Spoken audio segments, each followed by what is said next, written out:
Pancasila, salam penegakan hukum. Ada berita menarik dari Lampung. Seorang bapak yang mencuri mobilnya sendiri.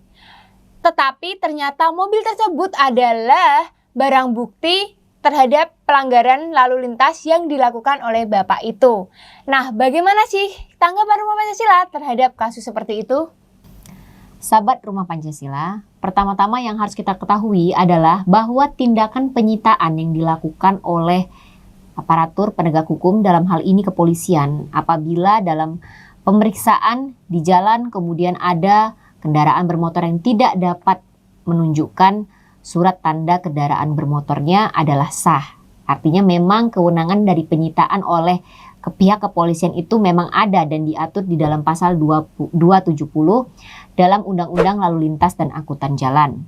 Yang kemudian barang sitaan tersebut baik itu mobil maupun motor wajib untuk dilakukan penyimpanan oleh pihak kepolisian sebagai yang berwenang di sini di rumah sitaan. Jika belum ada rumah sitaan, maka yang berhak menyita atau tempat untuk penyimpanannya bisa dilakukan di kantor kepolisian.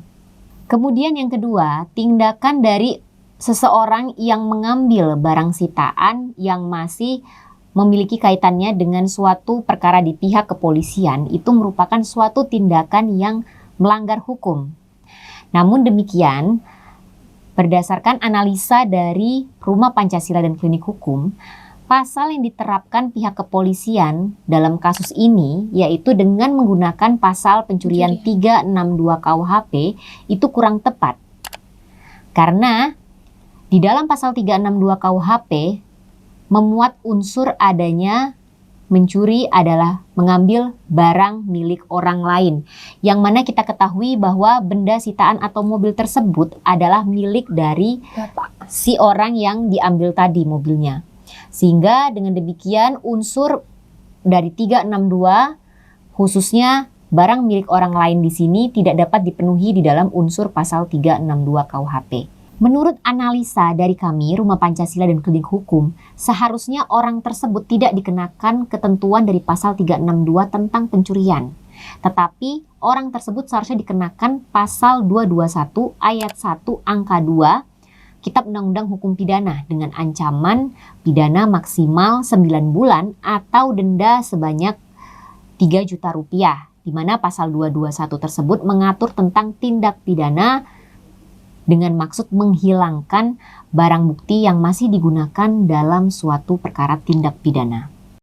Namun demikian, sahabat Rumah Pancasila, tidak menutup kemungkinan orang tersebut juga dapat dikenakan ketentuan pasal pencurian di dalam pasal 362 KUHP. Bila mana ternyata mobil yang didapat tersebut berasal dari pencurian ataupun didapat juga dari hasil yang tidak sah, seperti dapat diterapkan pasal penadahan kepada orang tersebut. Tetapi meskipun demikian, tetap yang dapat atau memiliki kewenangan untuk melaporkan adalah orang yang merasa dirugikan oleh adanya barang tersebut. Umpamanya, bila memang itu didapat dari pencurian, artinya si pemilik barang yang dapat melaporkannya ke pihak kepolisian. Nah, bagi sahabat Rumah Pancasila yang memiliki kasus yang sama, yaitu memiliki barang atau benda-benda yang masih disita di pihak kepolisian karena masih dalam proses hukum, maka jangan langsung untuk mengambil barang tersebut secara melawan hukum, tetapi kalian dapat melakukan upaya hukum, yakni dengan mengajukan permohonan pinjam pakai barang sitaan sebagaimana yang sudah diatur di dalam pasal 23 ayat 1 dan ayat 2 Peraturan Kepala Kepolisian Republik Indonesia nomor 10 tahun 2010.